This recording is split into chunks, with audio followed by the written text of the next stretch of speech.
Ron McQueen, Senior Vice President with the Association. Welcome to today's webinar to learn about the Association's business partner, Quattro Processing Services. QPS is a global fraud and risk mitigation fintech solution provider. They utilize artificial intelligence, machine learning, and data analytics, and their platform is overseen by a 24/7 human monitor. QPS works with credit unions from all different asset sizes, and they will be offering all of the association member credit unions with a preferred rate on their products and services. You can look forward to seeing QPS and their team at Excel 19, our annual convention, which will be held June 13th through the 16th at the Sagamore in Lake George. I also want to thank QPS for their support of the New York Credit Union Foundation. Finally, it's my pleasure to introduce Ankit Maharaj Singh, a Vice President with QPS, who will be leading off the webinar. Ankit, welcome, and thank you for joining us today. Thank you very much, Ron. Appreciate the introduction. And hello to everyone. My name is Ankit Maharaj Singh, and I work with Quattro QPS, Quattro Processing Services, as a Vice President. I'm based out of the Atlanta office. And along with me, I also do have Sriram Natarajan, who is our President and Chief Operating Officer. We are very thankful to our partnership with the New York Credit Union Association, and we look forward to sharing some information with everyone today,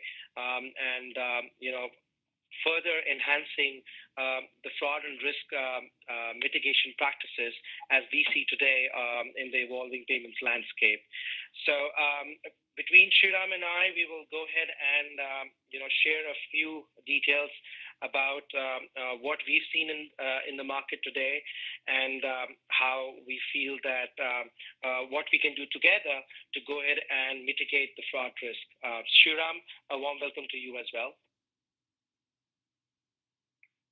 Thank you, Ankit, and good evening, good morning, everybody. Look forward to a useful session today. Great, thank you very much. So basic agenda that we're going to cover up today, we just had a couple of showcases to share and talk about, we wanted to quickly talk about some of the facts on fraud, what's happening in the market today. Also, we'd like to cover that fraud is actually happening. It was happening earlier. It continues to be a concern in today's world, and with the increase of digital payments, we foresee a huge increase in the fraud and risk associated with payments and the payment landscape. Obviously, we also do want to throw some light on artificial intelligence combined with human intelligence, which we feel is a good combination to win the battle against fraud. And also, we wanted to share a few of the insights, what we've done with credit unions, and how our credit unions are enjoying the services to make sure that they can fight and protect their members from fraud. So that's the basic agenda that we wanted to cover today through this webinar. So very quickly, I wanted to quickly go ahead and talk about certain facts and figures.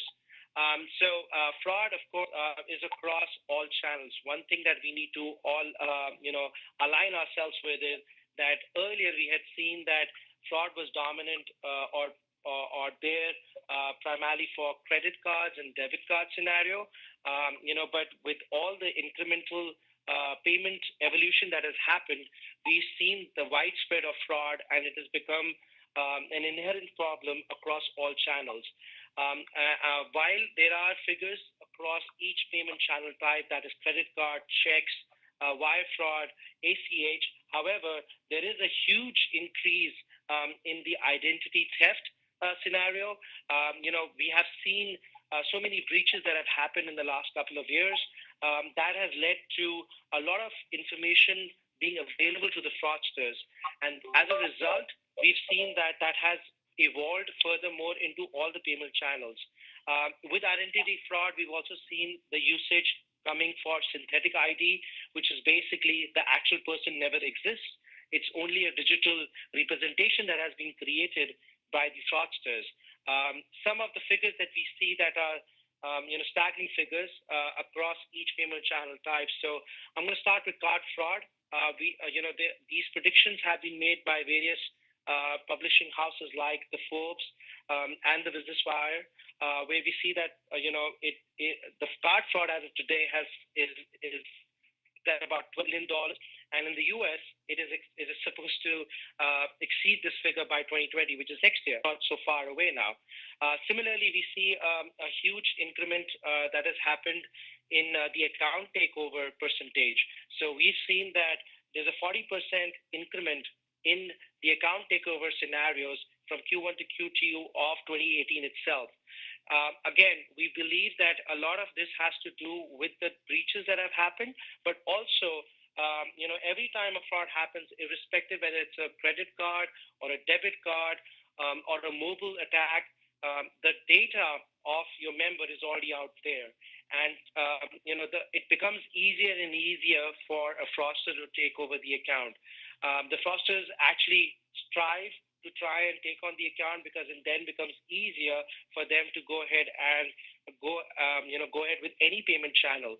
So there are two ways they go ahead with this. It's either they go behind a particular payment channel or they go at the account level. The account level becomes easier for them. And again, the information is already out there. So it is very, very important for us, all of us, to protect our data. And to make sure that we are constantly monitoring the transactions and also do a lot of identity level evaluations to make sure that any anomaly can be detected instantly. Similarly, we've seen a huge intake in ACH and same-day ACH fraud. So now with ACH moving to faster payments, which is same-day ACH, we've seen that there's a huge shift in the volume. So there is an incremental volume that has happened for ACH, but along with that, there's an increment in the fraud as well because the revenue loss per transaction has gone up. So that's the kind of, with every evolution of payment that happens, similarly, we see that the fraudsters are always a step ahead and they're always already breaking the barriers of that particular payment with regards to fraud, which is why we believe that as we move forward, we'll throw more light on this, but which is why we believe that there is a continuous requirement for, a strong evaluating technology, which can go ahead and evaluate and use artificial intelligence and machine learning to basically create smart algorithms so that the transaction as and when they happen, they can be reviewed and the technology can, kind of learn through there. However, we also need the human eye, the human intelligence piece so that smarter rules can be created so that the system can work in tandem to what is happening actually out there. Shriram, would you like to add something on this particular slide? Yes, I think what we are seeing across the world and of course in the US is that faster payments leads to faster fraud, which is a given, primarily because most of the spend today is online. And we see retail stores and brick and mortar stores shutting down more and more across all the states. And we also see consumer preference for shopping through mobile apps and shopping online. And this trend effectively means that consumers are going out there, putting their details in the online world and opening themselves to compromise. That is something that we can't do anything about. That's how e-commerce works.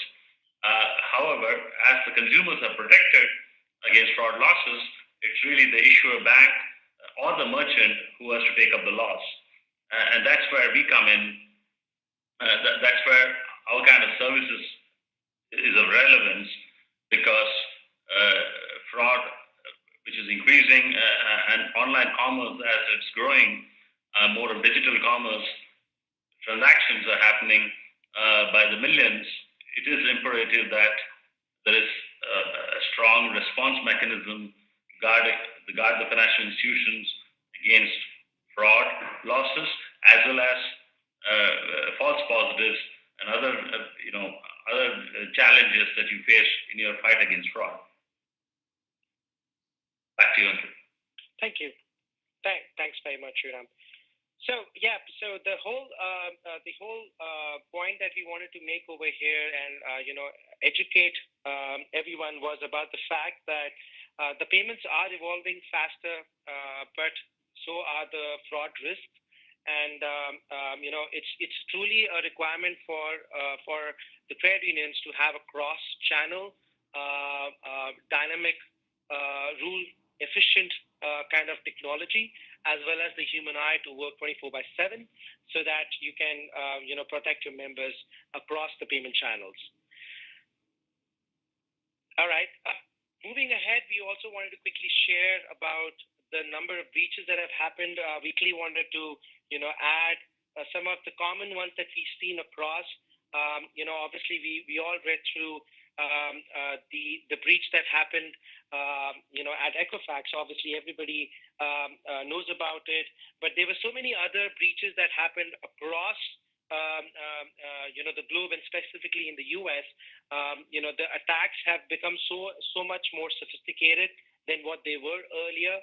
The phishing attacks have become even more prevalent now. So, the fraudsters are sending suspicious emails across every day, every minute, perhaps. And there is always that one little, break in chain that can lead to humongous amount of data leakage. And that is what we've seen across the board, irrespective credit unions, community banks, large banks, small banks. The fraudsters are actually attacking. They know that the large banks usually have some form of sophisticated system and technology, but it's the SMB segment that we've seen is more vulnerable. That's from our work that we've executed with organizations across the asset sizes.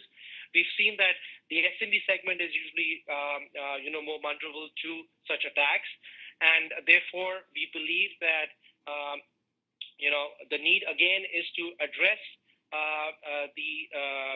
these attacks through a two-pronged approach.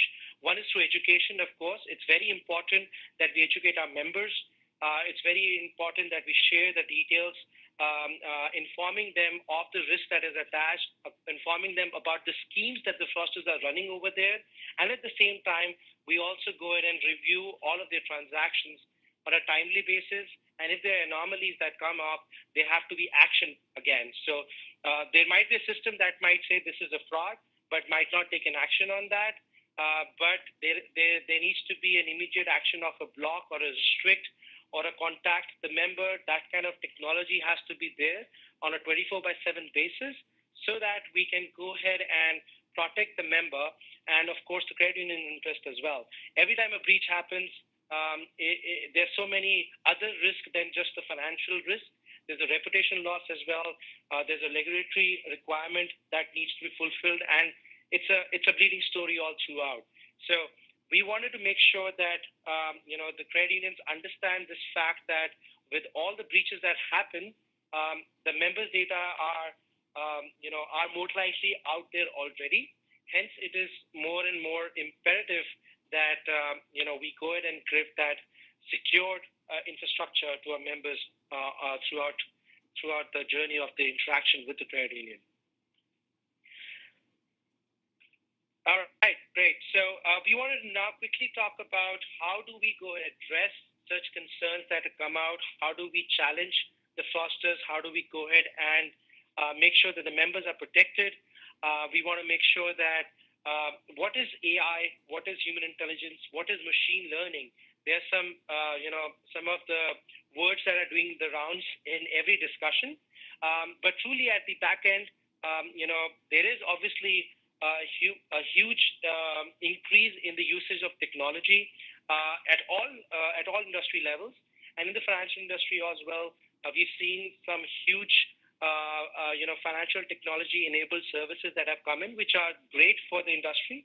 But again, at the end of the day, what makes the difference of the technology at the front end is the intelligence that the human eye puts at it, because everything has to be still managed by the human interaction. You might have a technology that might might run on rules, but the rules are not created by the technology. The rules are created by the human evaluation and the intelligence and the experience that you get into the system.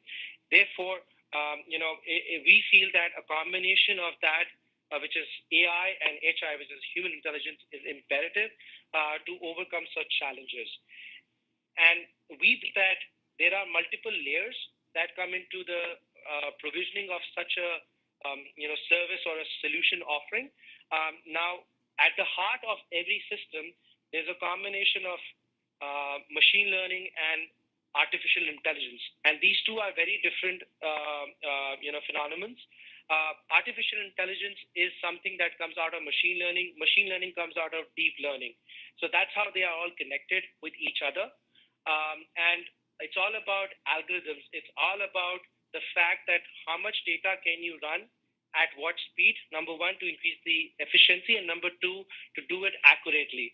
So that's what machine learning is all about. And then we also add in the fact that, yes, through over time, we create algorithms within the machine that it can understand and create smarter rules and efficacies within the approach of fraud risk management. But that, again, needs to be supported by smart rules and a smart scoring model. So the machine learning and artificial intelligence will then give birth to a smart scoring model, wherein you need to have a multi-layered approach. So any transaction across any payment channel type, whether it be a credit, debit, checks, ACH, mobile interaction, anything, every transaction has multiple variables attached to it. So we need to take into account all of these variables, give them a weighted average across each variable, and that all is done by the machine itself, because that's the good part of technology, that it can take in more and more data.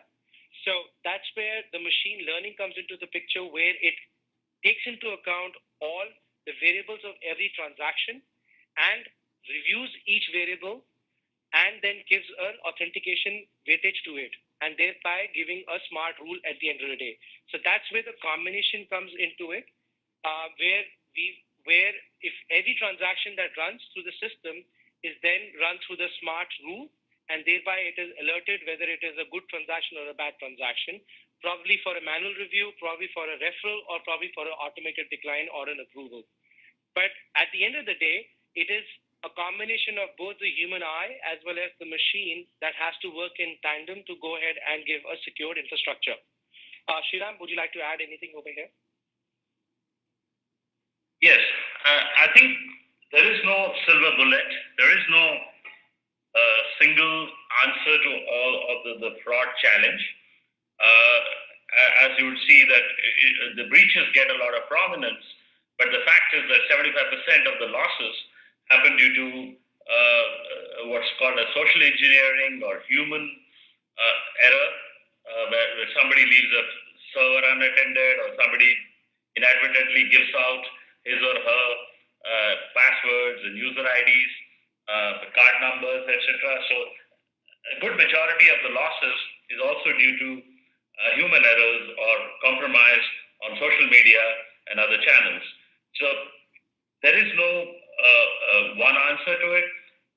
You have several companies providing authentication solutions. There are companies providing scores and rules.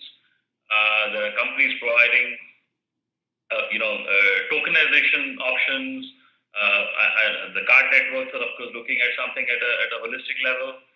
But there is really no one answer. The payments and the retail banking ecosystem is so complicated, and it has a legacy of so many systems and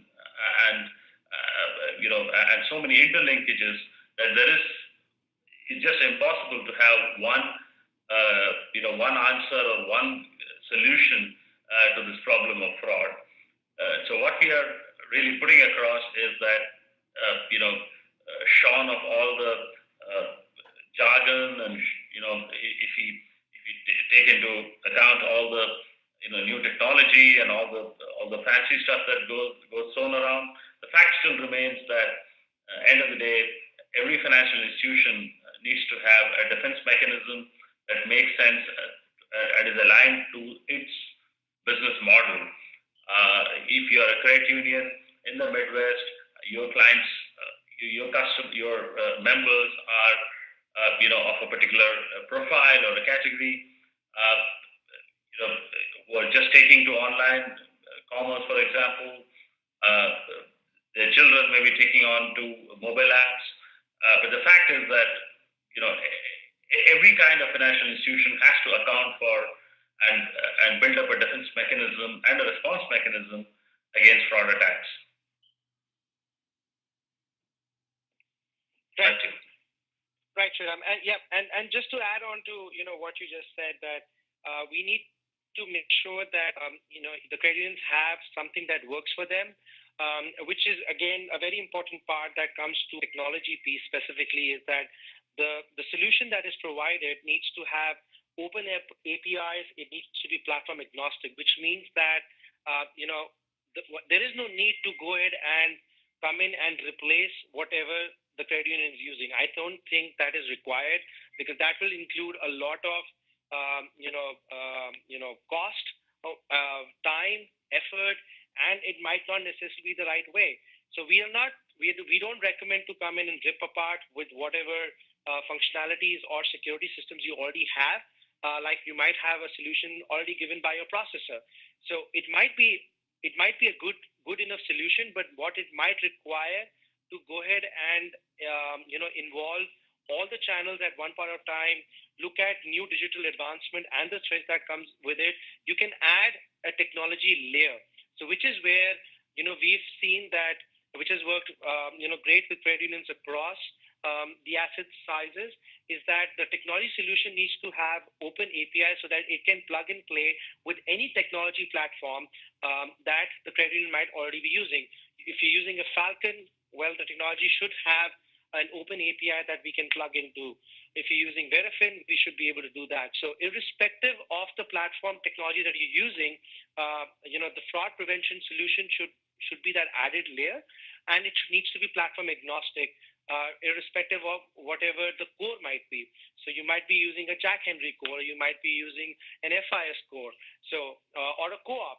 So it totally depends on, and there's so many different modalities involved in each offering.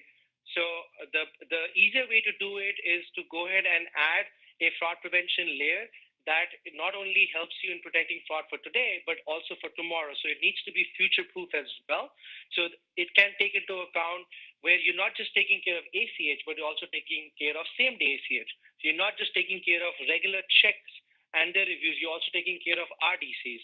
So technology has to be smarter and prepared for tomorrow and for the transactions that are going to happen in the coming days because of the technology investments.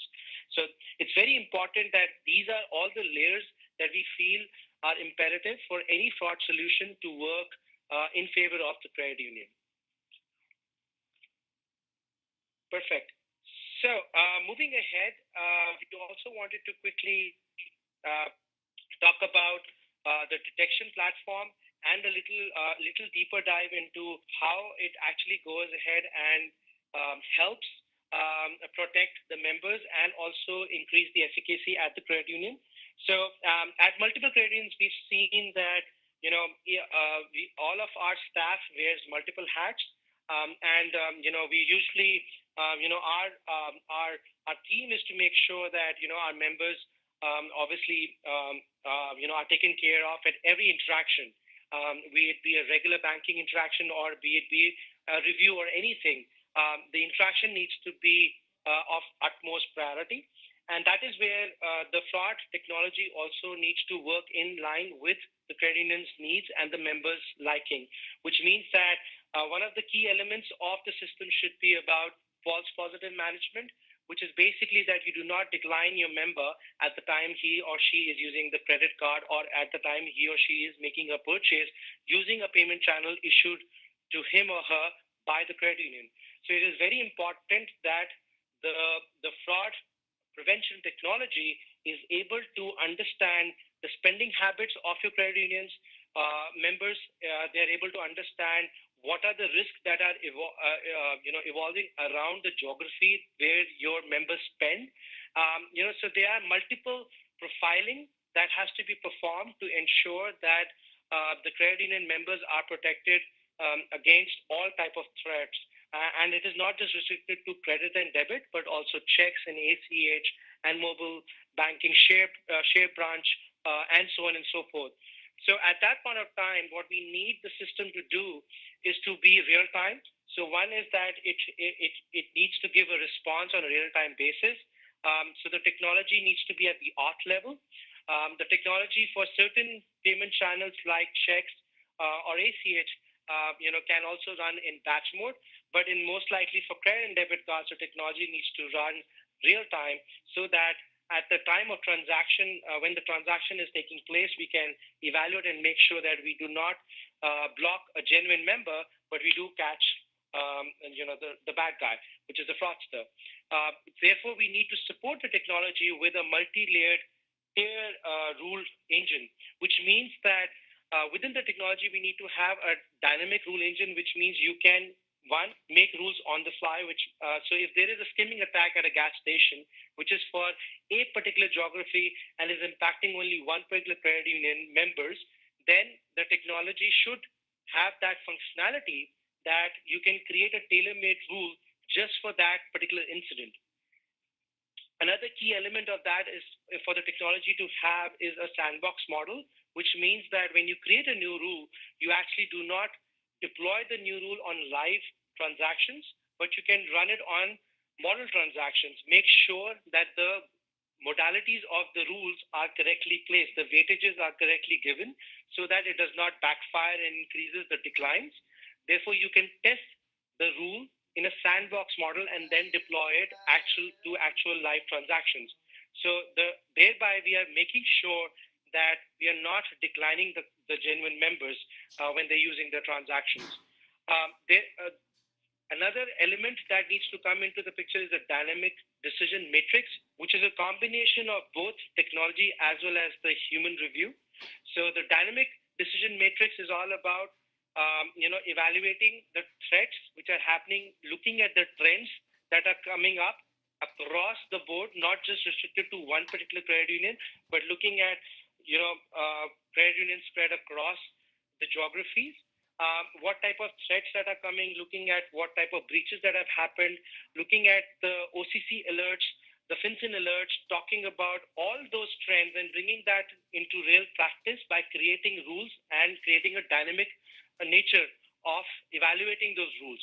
Once the rule is placed, those rules needs to be evaluated by the human eye as well. A new rule needs to be kept in an observance period to make sure that we can check whether the rule is working in line with what it is supposed to do.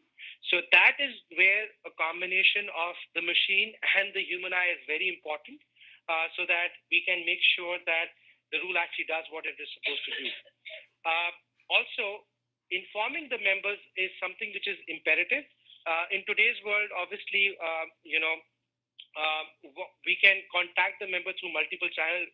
The good old days of picking the phone is always there and talking to the member, but we have received so many feedbacks from many of our credit unions that we serve that at times the members are not available to take the phone call, so hence we can create a text or an SMS or send a text message to the member, or we can email alert wherein the member will just go ahead and review the transaction with simple notification.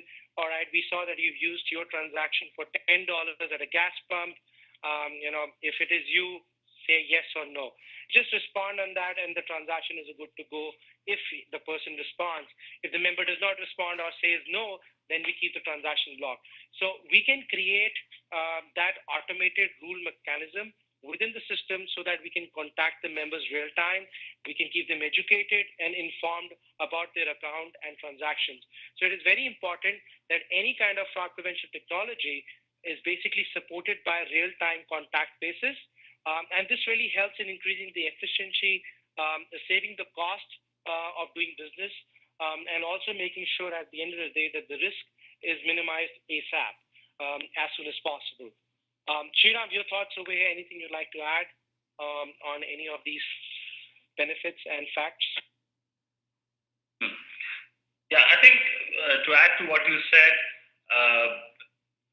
every financial institution needs a cross-channel defense mechanism, and to that, there is no real one answer to it, which is why the QPS solution of providing a human back office plus an automated system which sits on top of your existing systems as a layer and works with the fraud prevention team or with your security team to make sure that the institution is adequately protected and the customers are protected as well. The issue that often comes with banks and credit unions is that calling customers or calling your members is highly intrusive with the sheer number of transactions that happen and the number of times that customers use their cards and other forms of payment. You can download a mobile app and start using it. Getting in touch with your member, either on a phone or even on a text message, is seen as highly intrusive because the majority of the transactions are legitimate transactions. So the more you contact your members and the more you try to validate and do it in the old-fashioned way, the more you're going to put off your members. It also gives an impression of the credit union not being really up to speed in terms of latest technology, in terms of latest processes and practices. So as fraud and as online commerce evolves, as different channels come up, the digital channels come up, the fight against fraud or the fraud management also has to evolve. And that's where QPS can help credit unions in this journey. Thank you, Sriram. Right. So, well said. As the digital payments are evolving, the fight against fraud is becoming more and more difficult, and hence the requirement of a much more sophisticated end-to-end solution, which is a combination of both technology and the human eye. I think that is what the need of the hour is.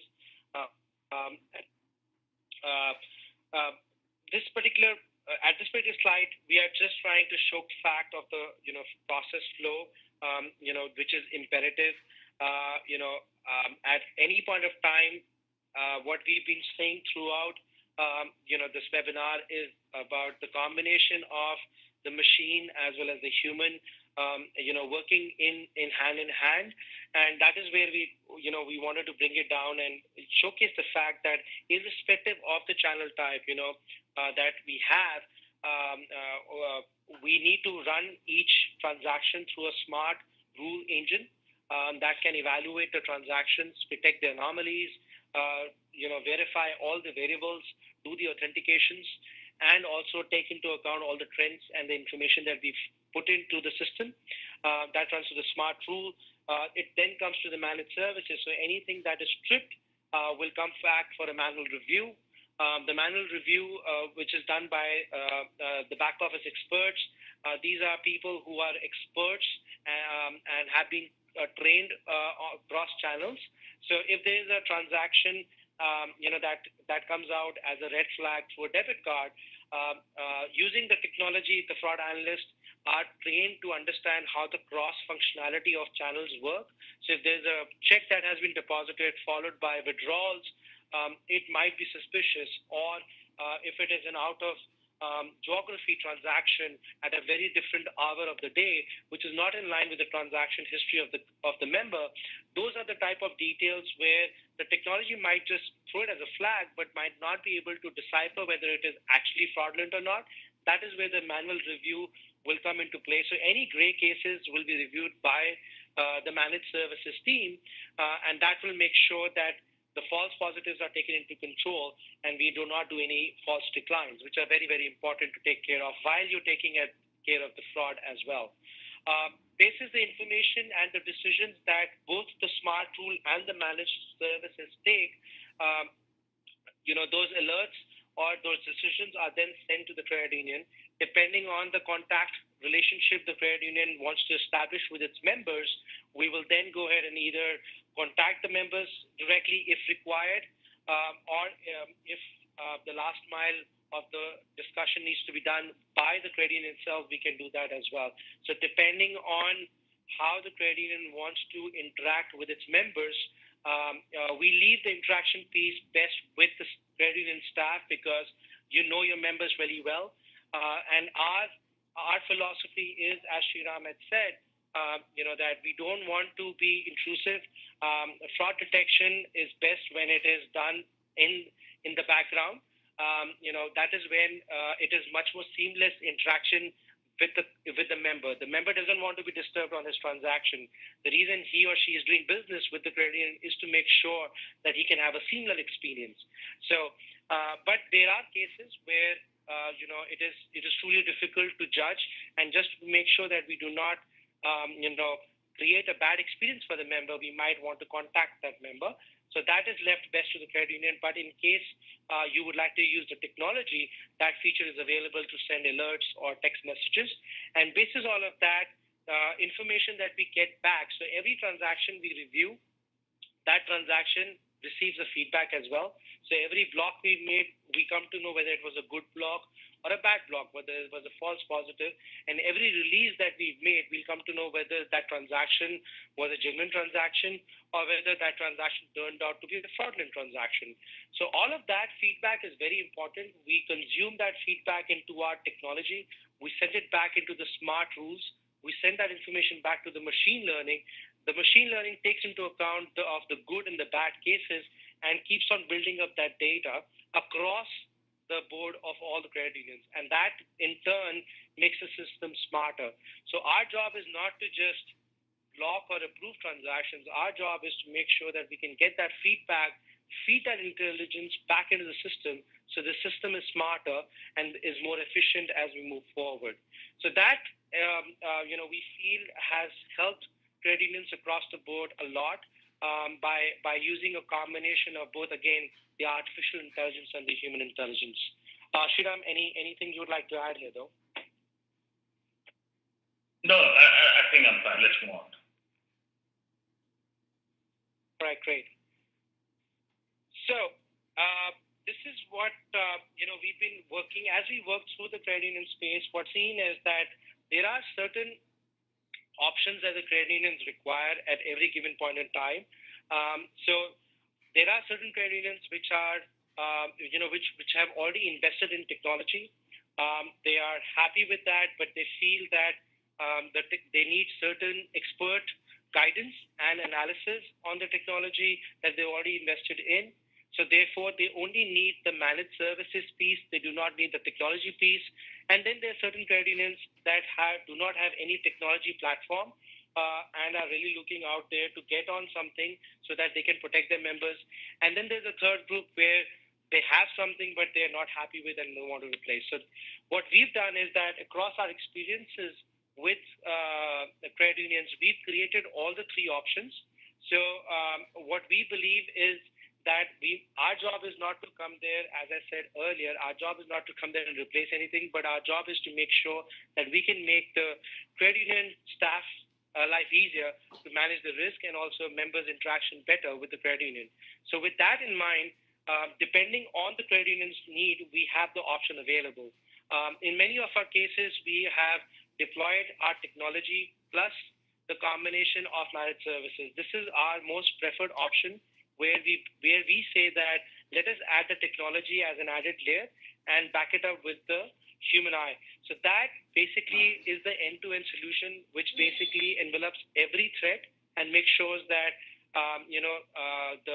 the practices can be created and the procedures can be created to fight against fraud in totality across channel.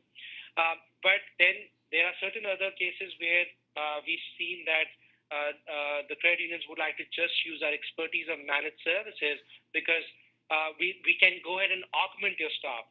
So what that means is that if you already have, say, 4 people working, managing the alerts out of a fraud engine, well, that heavy lifting can be done by by our staff, which means that we can review all the transactions. If you get, say, 10,000 transactions across the channels, across your member base in a day, actually, in totality, your fraudulent transactions might only be 100, but your staff is currently reviewing 10,000 transactions to find those 100 fraudulent transactions. So what we do in that case is that we augment your staff. So those 10,000 transactions are reviewed by our experts, and only those 100 fraudulent transactions are sent to your credit union staff. Therefore, your credit union staff does not review 9,900 transactions. They only review those 100 specific fraudulent transactions or suspicious transactions. And then with that, they get a lot of benefit to utilize their time on much more important tasks like risk strategies rather than working transaction by transaction. This holds true both by technology and the managed services piece, and that is where we feel that option is really, really important. A lot of credit unions are utilizing either or of our services where they're using both the technology plus the analyst, but they're also using just the analyst as well. So that basically is in ensuring that the whole approach of managing risk is option. When you have options, you can manage the risk much better. That is what we've learned, and that is why we've created those options for credit unions to embrace the entire opportunity of artificial intelligence, the human intelligence, and obviously the piece of robotics. So we want to make sure that the processes that we build in with our fraud prevention approach, they are not heavy on the managed services side. That's not efficient. Our job is to make sure that we go ahead and create procedures and roadmaps within the credit union that can help mitigate the risk in a timely fashion and resolve the issues much faster. So when we come and start working with a credit union, we go ahead and first start with where you are. We then stabilize that environment and then start augmenting it. So our job, again, is not to come ahead and start making changes instantly, but our job is to come ahead and understand what is the risk that you're facing today, which is your biggest pain area. You might have a very sound credit card portfolio, but your check portfolio might be the place where you're actually bleeding. So we would like to go ahead and make sure that we can, quickly work around that, how we can help you with the check portfolio while we continue on the good practices on the card portfolio that you've developed. So our job is to connect between the card portfolio, the check portfolio, do best practice sharing, and give you that entire cross-channel fraud prevention experience. Any thoughts, Sriram, anything you'd like to add before I move on to the solution piece? No, I think you can move on. Continue, please. Great. So we wanted to quickly also share some of the fact of what the service includes. So far in the webinar, we've explained the threats. What we've done is we've tried to share that what is that absolute good platform or what is paramount for a fraud risk mitigation practice, and that is what we've kind of embodied in our solution and services offering. So just wanted to share a few points out of the QPS service offering, where our transaction approach is primarily going to be across channel, which is obviously covering ACH, mobile payments, online transactions, which includes wire transfers, the checks with RDCs and credit and debit. The transaction review methodology is exactly what we have shared earlier, where we've kind to make sure a combination between the artificial intelligence and the machine learning, with the fact of the technology doing most of the heavy lifting, which is primarily that your larger bulk of transactions will be run through just the scores, because the scores are fed in by the human intelligence again. So it's an efficient combination of both the technology and the human eye, which basically goes ahead and ensures that the cross-channel structure is fully risk-free. Because we work with many credit unions currently, so therefore intelligence that we bring into the system as well as to the human eye is across the geography of United States and also across the asset size. We're working with credit unions which are as small as 7 million in asset size and as large as $10 billion in asset size. Therefore, the rules that we are making or the strategies that we're creating is to restrict the fraud for the really small and asset size credit unions and also looking at the larger ones. So the transaction type that or the threat that comes along with the payments are dependent on certain key factors. What is the geography? Where is the credit union located? Where are the members located for that credit union? Then also there are other elements that come in that kind of help in evaluating the risk and what type of challenges the credit union members are facing. Are there particular areas that are facing more fraud than the others? So when we start work, we already are coming in with a lot of intelligence for the member base because as we work already with so many credit unions. So that helps us in understanding the trends much faster. That helps us in coming with certain rules that can favor your credit union as well. So, but again, if there are certain threats that come out for each credit union, we do have a multi-tenancy format. Basically, each credit union can be put in a separate rule engine, and therefore we can create a specific rule for those credit unions, which is something that we believe is absolutely of the key, because every credit union and every member has a very subjective threat, depending on where they go, what to do, what type of transactions, what type of things they are purchasing through those transactions, all make a difference, and thereby, their whole behavior comes into play. And therefore, we need to make sure that the fraud rules are specific to your credit union as well, to your members, and that's where the entire trend analysis and the whole magnitude of us working across these credit unions really come into play. Shriram would agree that our work with these credit unions have helped them saving millions of dollars, and that has been helped. That has been saved, of course, with all the support of the credit unions again, where they've been able to share a lot of data with us, because the system is only going to be as smart as the data we run through it. So we are truly dependent on the credit unions to share the fraud logs with us, share the data, so that we can run that and create smart algorithms and rules within our engine, so that we can ensure we can mitigate the transactions and the threats real time.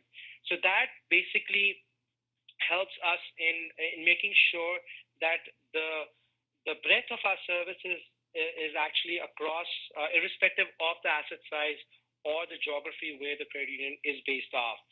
We do have a lot of experience in New York especially, and the adjoining areas, because we've been working with one of the largest credit unions here for the last 4+ years, and we've saved them many, many dollars. We've also created many strategies and rules for them across this experience. One of the key elements that came out through working with the New York share was about threat after working hours, which is post 5 p.m. to morning 8 a.m. and weekends.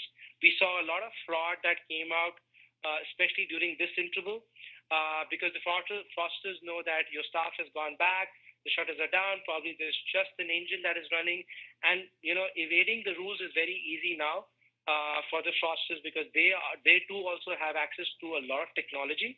So they create their attack in such a manner that they can evade through the rules, and that is where we've seen that the human eye again plays an integral role, and that is where the lot of the money and a lot of dollars and member experience has been safeguarded using this service.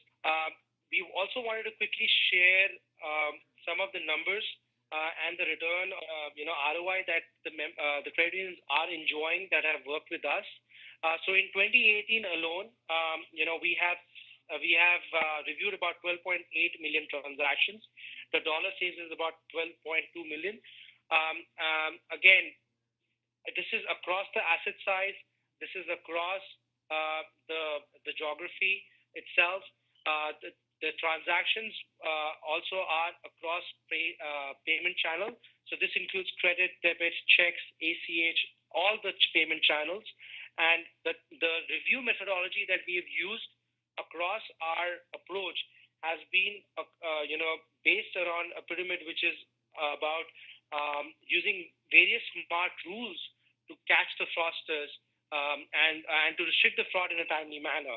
So not that just the technology is alerting us of the transaction, but we also do have the managed services, the human review, taking an action after doing a 360 review, taking into account the customer behavior, taking into account whether the customer or the member has used this transaction earlier or not. What type of trend, what was the last transaction that the member did versus this transaction? What is the time difference? So we do a lot of geolocation mapping. We do a lot of time attack analysis, timestamp analysis, and many other variables that come into picture to go ahead and showcase such savings for the credit unions. Sriram, would you like to add something here? Yes, I think the fundamental thing when you're fighting fraud or any threats is to acknowledge the fact that thanks to the internet and thanks to the online channels, the fraudsters have a lot more flexibility. They don't have to follow any rules or regulations. And in many cases, we have to acknowledge that they are much smarter than us. And that's something that we need to start and acknowledge and accept the fact that the fraud threat is something that is now very fluid. It is something that can come from any direction, in any form. Everything ranges from human error to social engineering to sophisticated attacks. So, it isn't the good old, thing of, waiting for things to be predictable. Often enough, it is the unexpected which really comes in. So it is absolutely important for, for every institution to protect themselves even against what's the unknown factors. And that's what even the regulators like OCC and FinCEN and all, everybody expects the financial institutions to be protected against even unknown threats and be prepared and future-proof their systems and their institutional defense mechanisms. Make sure that every threat is catered to. Sure, Sriram. And a lot of credit unions have utilized our reporting. So one of the key aspects of the QPS solution is about the reports. We have a very transparent report mechanism. We share reports on a daily, weekly, monthly basis, quarterly basis. Along with that, we also go down as from a transaction level, a deep dive to a portfolio level. So what we've seen is in a recent example, one of the credit unions actually used our quarterly report during their audit. And, that report assisted them in clearing their audit because that gave the auditors a sense of satisfaction that, yes, the credit union has taken all steps to make sure that they can really protect their members extensively. So that not only we are supporting from their fraud risk parameter, but of course, in turn, a benefit of our service is about the fact that it also helps in meeting your regulatory requirements as well from the risk appetite. So those are the other benefits that come in parallel to our services. We also wanted to quickly leave you with a testimonial from one of our current customers. Been working with Bethpage Federal Credit Union for about 5 years now, and excellent credit union, great team. Their team has been a key input into our solution offering, where the information, the risk that they were facing, they were able to inform us on a timely basis, and we could create rules with them. We work very closely with them, and as a result, our partnership has helped this Bethpage Credit Union millions of dollars, and also given great smiles on the member faces because the members were protected on a 24/7 basis. This was one of the credit unions which actually shared the feedback that after their work hours, we believe that a lot of transactions were attempted from a fraud perspective, and using our services, they were able to make sure that the credit union actually, safeguarded their members. BetPage has been a key part of our service offering. We take pride in being, in servicing them, and the whole fraud fighting approach has been created in conjunction with their fraud practices, where what was their current risk practices, what type of challenges their members had, and also to make sure that they do not decline the members. So this was one of the credit unions which actually made us learn a lot in the experience of working with them, and also made our solution become smarter with time, thanks to the feedback that they kept on giving us, and we really look forward to working with them more. The testimonial itself just reads, our partnership with QPS has helped us with a robust round-the-clock transaction monitoring framework, inclusive of rule efficacy and a structured fraud fighting approach. Shanta, again, is the AVP over there, and she has a great team that works with us. We continuously augment their staff so that their staff can work on larger parameters rather than just monitoring the transactions. So that's basically it. We thank you for your time, and we truly appreciate Ron and his team taking out the time to give us the opportunity to share our education with you all. Thank you very much. Well, and Keith, and thank you. A big thank you to yourself, Sirium, at QPS. We're proud of the partnership. We're excited for the partnership. And again, as a reminder to our members, QPS will be at our June 13th to the 16th conference, our annual meeting and convention. And look forward to seeing them there. And thanks for your time. And have a great day, everyone. Thank you. Thank you. Thank you all.